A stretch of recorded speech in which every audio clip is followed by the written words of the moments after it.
Alright, hey guys, so I just wanted to take a break from playing Skyrim for a bit and make a video on some Super Nintendo games that I picked up. I'm going to do an unboxing here of some of the games that I got that I'm really excited to play, especially two of them in particular, as well as thank two people for packages that they sent me, and I'll show those off at the end of this video. So I figured let's get started right away. And I'm going to go in reverse order. Normally I save the best for last, but I think today I'm going to start with the best in the game that I am super excited to have. And that is, and this might shock some of you out there, but it is a North American copy of Terranigma on the Super Nintendo. Now first let me explain. This game was not released in America. It was only released in PAL region and in Japan. This is actually a reproduction cartridge and a reproduction box of a North American box for this game. I'm just going to take it out of this plastic protector to get rid of the glare. I've been after this game for quite some time. This wasn't cheap, but it's a great way of playing this game because I'm not into ROM, so I'm not going to download the ROM for it. So it was either buy the reproduction or buy, a PAL system and buy the PAL copy of the game, which is also very rare and very expensive. Now, this here is actually an action RPG by the same makers of Soul Blazer and Illusion of Gaia on the Super Nintendo. They're sort of like a loosely thrown together trilogy. I have not played Terranigma, I have not played Soul Blazer, but I'm really excited to dive into this one because it's actually supposed to be one of the best Super Nintendo games out there. So us North Americans have really missed out. I'm just checking out the box art on this. And it's really funny, the reproduction box on this, the Nintendo seal down here actually says unofficial Nintendo reproduction and not the official seal of quality. It's a really good reproduction box, and let me just show you the inside of the game. It doesn't come with the manual, so what I plan on doing is buying the PAL manual and just sticking it in there. And here is the cartridge. Reproduction of a US Super Nintendo cartridge with the label on there and everything. So I'm definitely looking forward to giving this one a try and finding out what all the fuss is about Terranigma. And also, loosely related to Terranigma, that'll tie into my next game here, I also got Soul Blazer. This is not a complete copy, it is just the box and the game. But I got it for actually a really good price. I've been after a complete copy of Soul Blazer for a very long time, but I couldn't pass up on it for this price. Let me just take it out of here to reduce the glare for you guys. Let's see. Condition-wise, it's actually a pretty nice box. There's only a little tear up top here and a little sticker which I can take off. But other than that, it's a really nice condition. This is, like I said, from the creators of Terranigma. And this is another action RPG. And it sort of has, I've never played Soul Blazer, but it has like a really unique aspect to the gameplay of it where you liberate the enemies and it frees townspeople back in the towns in the game. And once you free 6 people within the dungeons, it opens up the boss. So it sort of has this, well, it would make sense because it's from the developers of ActRaiser on the Super Nintendo as well, which sort of had this recreation, like God aspect to it. This does not come with the manual, but once again, it's actually a pretty nice condition copy for just the box and the cart, and I'm sure I could pick up the manual down the line. Another game, super excited to try out. Alright, and this next one here, it's sort of a hidden gem. I didn't even know this game existed until maybe about a year ago. I was watching some Super Nintendo videos, and this one popped up, and I was like, what the heck? I had no idea about that game, so I just decided to pick it up, give it a try, because it's actually supposed to be pretty decent.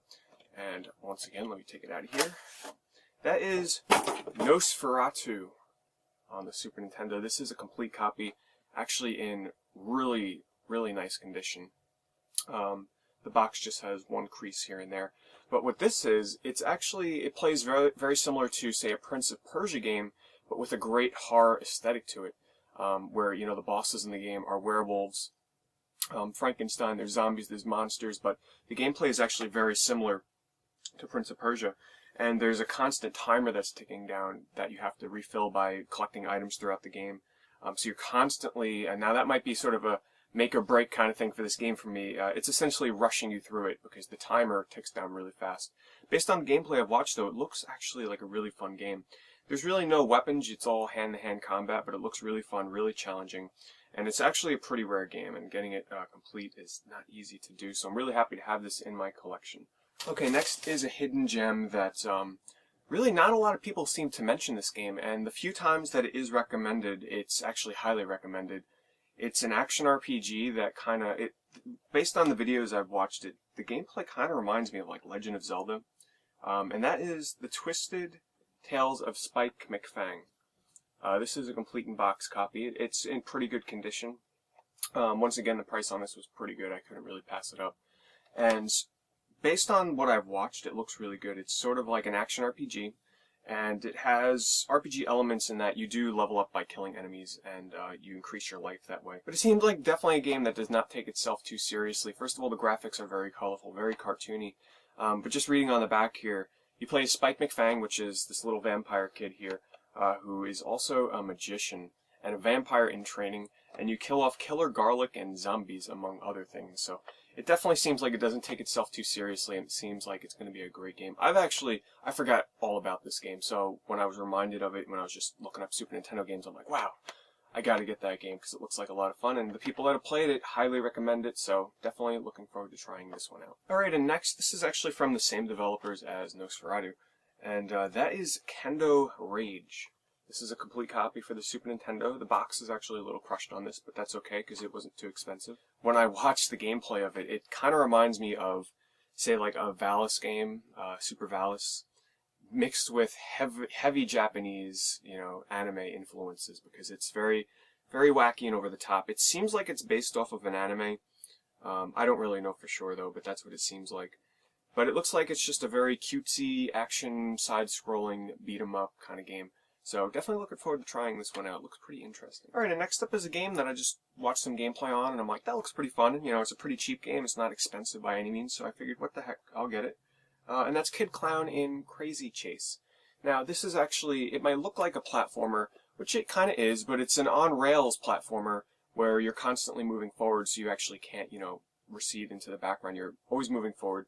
It's more like an arcade game. It's got an isometric view to it.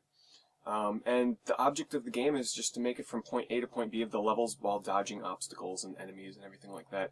It's got some great animation. This looks like a really, really good game. Supposedly the gameplay is okay. It's not phenomenally regarded.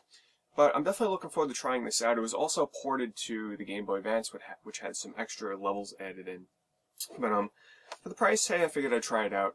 Crazy Clown in Crazy Chase for the Super Nintendo. Alright, and the last thing I just wanted to do in this video is thank two YouTubers here very much for sending me something in the mail. First of which is Joel, also known as olivevideogames here on YouTube. And he sent me something for my Sonic the Hedgehog collection that I don't have, and I've actually tried bidding on this in the past on eBay to no avail. And that is, well, first, let me just show you the box that it showed up in, because this is definitely the coolest box I have ever received in the mail. He took it upon himself to make a custom Sonic the Hedgehog box. I guess he made like stencils or something of Sonic and just airbrushed them onto the box in different colors. There's also one on the back there. So I saw that in the mail and I'm like, oh my gosh. What people in the, post office must think. First of all, I receive a lot of boxes. And second of all, now I'm receiving ones with Sonic the Hedgehog on it. But Joel, definitely thank you very much. That was a really cool surprise.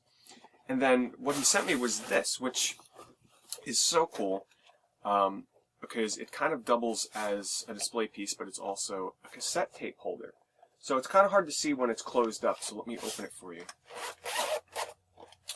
This is actually like brand new, and he's had this since a kid, since his childhood. So, Joel, I definitely appreciate you parting with this to give it to me for my collection. I really appreciate it. But what's cool is here you can see it's got the full art like that on the front of Sonic, and it's got it on the sides as well. But what the inside is, it's supposed to hold cassette tapes because this is Sonic Sound Zone. So you might think it's for just, Genesis cartridges, but it was actually made for cassette tapes, which would fit right in here. But the cool thing is that holders like this that are made for cassette tapes actually still hold Genesis carts. So this will actually work with Genesis carts as well. So, hey, Joel, thank you so much. I'm definitely really happy to add this to my collection. Okay, next I have to thank MrJMan here on YouTube for sending me some items that are definitely very interesting. I don't have anything like this in my collection, and you'll see what I mean when I show you guys. He's a big Halo fan, and he had a few extra things in his collection that he wanted to send my way. First of which is this still sealed, and this is what I was scared about during shipping because I didn't want, something to burst or anything. A still sealed Mountain Dew game fuel for Halo 3. Definitely not many people probably kept these things sealed, only the hardcore Halo collectors, and I'm sure MrJMan was one of them, so thanks so much for giving this to me. I'll definitely keep it sealed. I'm not drinking this because this is pretty ancient. Let's see if when did this expire? This expired January of 2008. And to go along with that, this is really cool actually. You guys know me. I like Halo games. I'm not a super fan of Halo games. But stuff like this I get excited for. And that is, just put this down, limited edition Slurpee cups that came from 7-Eleven. I'll start with these ones because they're the coolest. For Halo 3. And it's a little stuck in there. But there's three different artworks on these. And they're sort of like lenticular cups. And they're actually pretty sturdy, so they're not cheap. But when you move the cup around, the image on the front sort of animates. I'm sure you guys know how these things work. And he gave me all three of them. Limited edition from 7-Eleven, which is definitely really cool. Something that, food items for video game merchandise is actually some of the rarest merchandise out there because most people don't hang on to it. And to go along with that, he also sent me some, not used, it seems, I would hope, Halo 2 Slurpee cups, which are also very cool. Not as cool as the lenticular ones, but definitely something that not a lot of people have. And the last two things that he sent me to go along with that, this I thought this is the first thing I saw when I opened the box, and I thought it was pretty funny. A YouTube armband. Sweatband, there you go. I thought that was really funny. And also a sealed copy of Blasto for the PlayStation 1. Believe it or not, I've never played this game. Is it any good? I don't remember hearing too many good things on it. I forget. But hey, having a sealed copy is definitely really cool. So thank you very much, J-Man.